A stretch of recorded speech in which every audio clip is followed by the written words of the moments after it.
แผ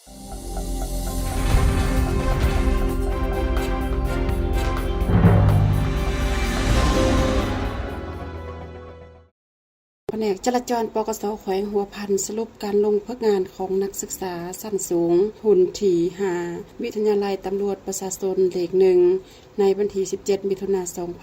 2025 นี้อยู่ที่สโมสรปกส.แขวงโดยเป็นเกียรติเข้าร่วมของฐานพันโทกุยคำมงไส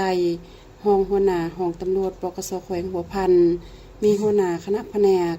นายและพลตำรวจจราจรแขวงอาจารย์ผู้นำพาสี่นำพร้อมด้วยนักศึกษาลงพักงานเข้าร่วมในพิธีพันเตผู้ไสบุญทสุขหัวหน้าแผนกจราจรปกส.แขวงหัวพันได้ผ่านบทสรุปการเคลื่อนไหวลงพักงานของนักศึกษาสั้นสูงหุ่นที่5วิทยาลัยตำรวจประชาชนเลข1เป็นเวลา45วันซึ่งมีนักศึกษาทั้งหมดจำนวน9สหายหญิง1สหายคณะสี่นำและอาจารย์นำพาได้เอาใจใส่ติดตามกฎการในการจัดตั้งปฏิบัติการลงพักงานของนักศึกษาจางเป็นปกตินักศึกษาได้เอาใจใส่นำเอาบทเรียนที่ได้ทำเรียนมามูลใส่เข้าในแบบงานตัวจริงเฮ็ดให้มีผลสำเร็จหลายด้านผ่านการลงพักงานตัวจริงระยะ45วันได้มีผลงานสำเร็จหลายด้านเป็นต้น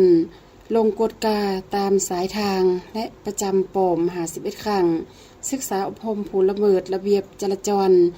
343คนยิง50คนกฎกาพบนำกระถม3สุดยาเสพติดเฮโรอีนจำนวน1แทงรถจักร1คันกักเป้าหมายการฆ่ามนุษย์คนจีนได้1คนคนลาว1คนกฎกาพบไม้ถอนน้อย 2,500 ถอนแห่ตัวอย่าง199โลและกักรถไหล10คันผ่านการตีราคาด่านดีผลงานในการลงเคลื่อนไหวเฮ็ดเวียกงานวิชาเฉพาะสามารถจัดประเภท1มี9สหายยิง1สหายในตอนท้ายนักศึกษาสั้นสูงหุ่นที่5วิทยาลัยตำรวจประชาชนเลข1ยังได้มอบโต๊ะตังจำนวน2สุดให้แผนกจราจรปกส.แขวงตึมอีกจนสะบันย้อนยืนสั่นอยู่ข้างถนนหน้าที่ตำรวจเป็นสายปวดตากแดดตากฝน